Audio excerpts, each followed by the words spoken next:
23 अक्टूबर 2022 MCG India versus Pakistan T20 world cup.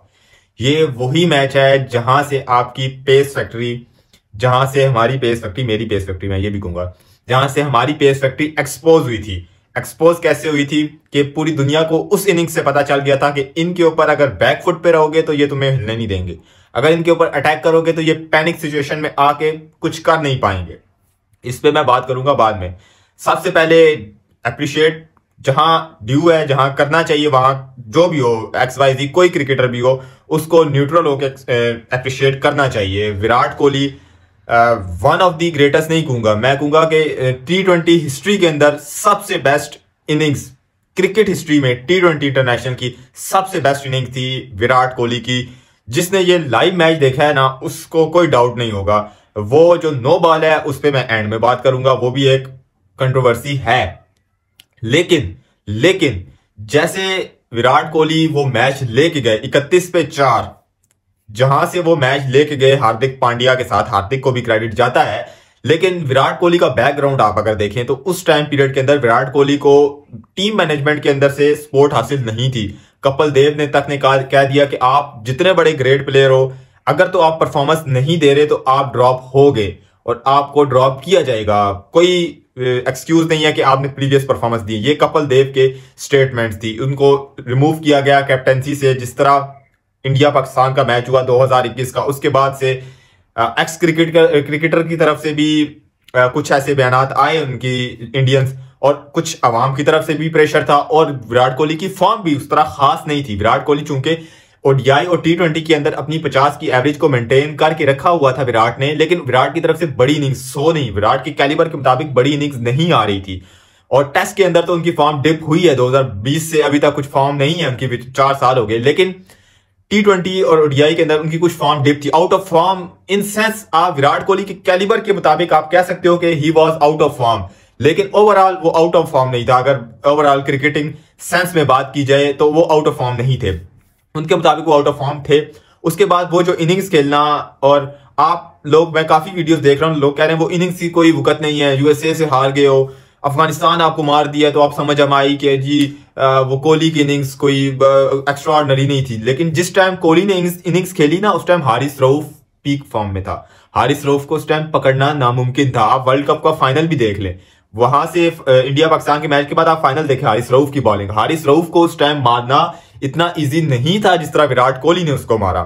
जिस तरह विराट ने वो 2 6 मारे ना, वो मैच टर्निंग था। वो वहां से मैच खत्म हो गया था, वहां से मैच आपके हाथ से निकल गया था। आप आगे थे पैनिक सिचुएशन में। जितना हारिस रऊफ को ट्रोल किया जाता है, आई थिंक उससे पिछला ओवर भी शाहिन शाह अफरीदी ने भी कुछ, आई थिंक 16 या 15 कुछ रन दिए, एग्जैक्ट मुझे याद नहीं है। उसमें शाहीन ने भी जो है ना पैनिक सिचुएशन में थे। शाहीन चलो आउट ऑफ इंजर्ड थे, शाहीन इतनी खास फॉर्म नहीं थी, लेकिन हारिस रऊफ आपका मेन बॉलर था और उसको अटैक करना, और जिस सिचुएशन से विराट लेके गए, अगर तो वो मैच चलो नो बॉल ना होती और वो मैच हार जाते, लेकिन तब भी वो innings one of the greatest हो सकती थी। वन ऑफ द, अभी तो ग्रेटेस्ट है ना, उस time one of the greatest हो सकती, तब भी हो सकती थी। जिस तरह की इनिंग्स विराट कोहली ने खेली, और ये वो इनिंग्स थी जहां से पाकिस्तान के जो कोहली सन्स थे ना, वहां से ये बच्चे पैदा हुए। उस इनिंग्स के बाद से, उस इनिंग्स से पहले कोई भी फैन नहीं था विराट। इनको खुद भी नहीं पता था कि विराट कोहली क्या चीज है। ये खुद भी विराट कोहली पे डाउट लाना शुरू हो गए थे, पता नहीं क्या क्या नाम लेते थे विराट कोहली के, किंग नहीं है, फलाना है, टमकाना है। उस इनिंग्स के बाद ये लोग भी उठे थे, और वो इनिंग्स कुछ बहुत सारे ब्लंडर्स हमने भी किए हैं। जो स्पेशली जो ब्लंडर किया, अब नवाज था, रिजवान था, बाबर था, जो भी शामिल था, लेकिन वो जो रिजवान का पीछे चले जाना मीडियम पेसर की तरह, नवाज का बॉलिंग करवाना, वो ब्लंडर था। आई थिंक वो ब्लंडर था, ठीक है। उसके बाद आप क्योंकि पैनिक सिचुएशन में आ गए थे और आपने पैनिक बटन दबा दिया था, आपने प्रेशर हैंडल नहीं किया, और वो जो 16 रन थे वो इजी डिफेंडेबल थे, आप डिफेंड कर सकते थे। जो थी ना पेस ऑफ हो गई थी वहां। और नवाज को जो ओवर दिया था ना बाबर आजम ने, अगर नवाज का प्रीवियस रिकॉर्ड देखे तो नवाज ने लास्ट ओवर्स बचाए हैं। PSL में जो उसने खेला है, बॉलिंग करवाई है, उसने बचाए हैं लास्ट ओवर। आप अगर 2023 का PSL उठा के देखें, 2024 का सॉरी, उसमें जो आरिफ याकूब को ओवर दिया, वो पेस यूज कर रहे थे इस्लामाबाद वाले, तो वहां से पेस ऑफ की बाबर आजम ने। ऐसे ही हुआ 22 वर्ल्ड कप में, बाबर आजम ने पेस ऑफ की, और वहां नवाज ने पेस ऑफ करने के बजाय वही मीडियम पेसर पे शुरू हो गया। वो नवाज का ब्लंडर था, और रिजवान का पीछे चले जाना, ये ब्लंडर था। और आप ये कह सकते हो कि नवाज को शायद पहले यूटिलाइज कर लेता बाबर आजम, ये भी कह सकते हो। और जिस तरह अगर आप बाबर की तरफ देखो तो उसने आरिस रऊफ को अटैक किया, शाहीन को अटैक किया, वो पेस यूज करा था विराट और बाबर ने पेस ऑफ की। डिसीजन भी गुड था और एक ठीक डिसीजन, समझ आती है डिसीजन की कि पेस ऑफ की बाबर ने। उसके बाद वो जो नो बॉल हुई और उसके बाद जो नो बॉल हुई उस पर इंस्टेंट जो रिएक्शन था ना वो आवाम का यही था कि that was not a no ball, वो नो बॉल नहीं थी। ये आवाम का रिएक्शन, मेरा खुद रिएक्शन आया कि that was not a no ball. लेकिन क्रिकेट में थर्ड अंपायर इसीलिए होता है कि जब आपकी ह्यूमन आई होती है ना, वो जब एकदम चीज कैच करती है तो उसमें एरर के चांसेस होते हैं। उसमें आपकी ईगल आई नहीं है कि आप एक हर चीज फौरन जो है ना देख ले और सही हो। उसके बाद अंपायर को वहां लेना चाहिए था रिव्यू, या थर्ड अंपायर को इन्वॉल्व खुद होना चाहिए था, क्योंकि इंडिया पाकिस्तान आम मैच नहीं था। वो इंडिया पाकिस्तान का 90,000 का क्राउड बैठा हुआ था, उसमें अंपायर को खुद इन्वॉल्व होना चाहिए था। तब वो डिसीजन आज तक मतलब वो मैच इतना कंट्रोवर्शियल ना होता। क्योंकि अगर आप उस नो बॉल की तरफ जाएं तो विराट कोहली थोड़ा सा बैंड भी थे और विराट कोहली की जो वेस्ट हाइट थी उससे बॉल नीचे आ रही थी। क्योंकि अगर आप स्पिनर को देखें तो स्पिनर की बॉल डिप होती है। आप जब स्पिनर जब ऑफ स्पिन करवाता है ना, जब ऑफ स्पिन करवाता है तो वो स्पिनर की बॉल डिप होती है। अगर फास्ट बॉलर होता है तो उसकी बॉल की डिप थोड़ा लेट होता है।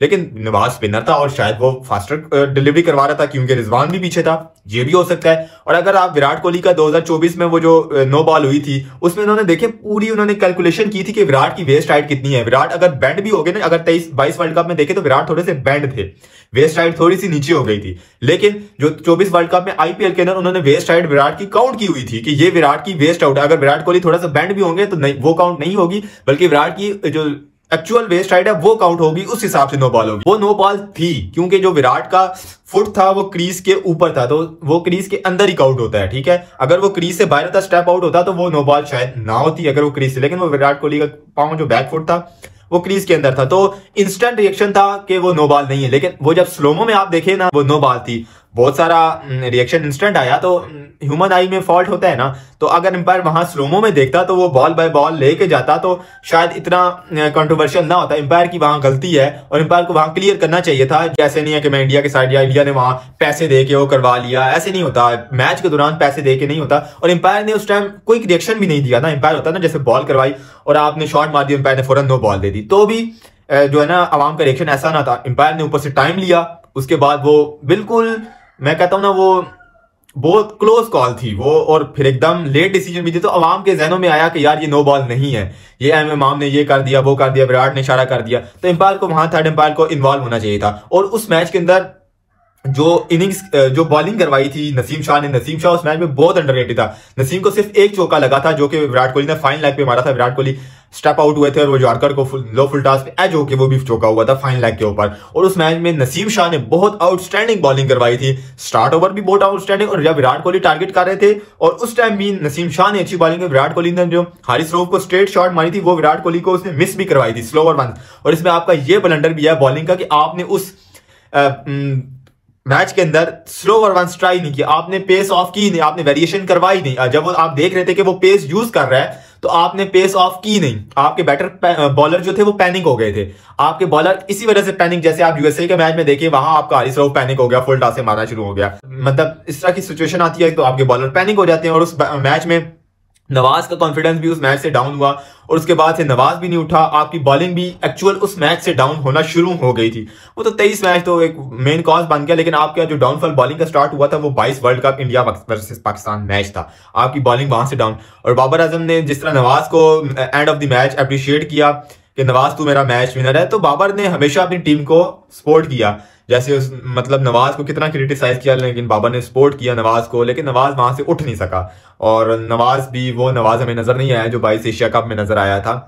खैर जो इनिंग्स थी विराट कोहली की उसको जितना अप्रिशिएट किया जाए, जितनी तारीफ की जाए वो कम है। अगर वो नो बॉल अगर आपको लगता है आप अगर मेरी राय थी कि वो नो बॉल थी, ठीक थी नो बॉल, लेकिन आपकी राय अलग हो सकती है। तो अगर आपकी राय वो है कि वो नो बॉल नहीं भी थी तब भी वो इनिंग्स अच्छी थी। इनिंग्स को इस तरह ना ट्रोल करें। एक अच्छी इनिंग्स होती है उसको अप्रिशिएट करें, जो अच्छी नहीं होती उस पर आप सवालिया निशान उठाएं, लेकिन जहां अच्छी होती है आई थिंक उधर क्रेडिट देना चाहिए, चाहे वो अक्रॉस द बॉर्डर हो या बॉर्डर के अंदर हो पाकिस्तान का हो। तो इक्वल क्रिटिसाइज कह रहा हूं, इक्वल अप्रिशिएट करना चाहिए। जैसे विराट कोहली इतना बड़ा बैटर है, उससे एक्सपेक्ट की जा सकती है ऐसी इनिंग्स, और वो ऐसी इनिंग्स खेल सकता है, ठीक है, और उसने अपने पोटेंशियल के हिसाब से खेली इनिंग्स जैसे उसको खेलनी चाहिए। वो इनिंग्स थी जो विराट कोहली डाउनफॉल से पहले, जो उनका आया उससे पहले हर रोज ही तकरीबन खेला करते थे, इस तरह की मतलब प्रेशर से निकाला करते थे मैचेस। और कल जो है ना इंडिया पाकिस्तान का जो मैच है 21 को हुआ था, वो उसको मैं आई थिंक मैं पर्सनली ऊपर रखता हूं उसको, और इस मैच को दूसरे नंबर पर रखता हूं, क्योंकि इसकी भी एक वजह है। ये वजह मैं आपको कल ही उस मैच के जो ओवरव्यू करूंगा उसमें आपको बताऊंगा। तब तक के लिए अपना ख्याल रखिएगा। फी अमान अल्लाह।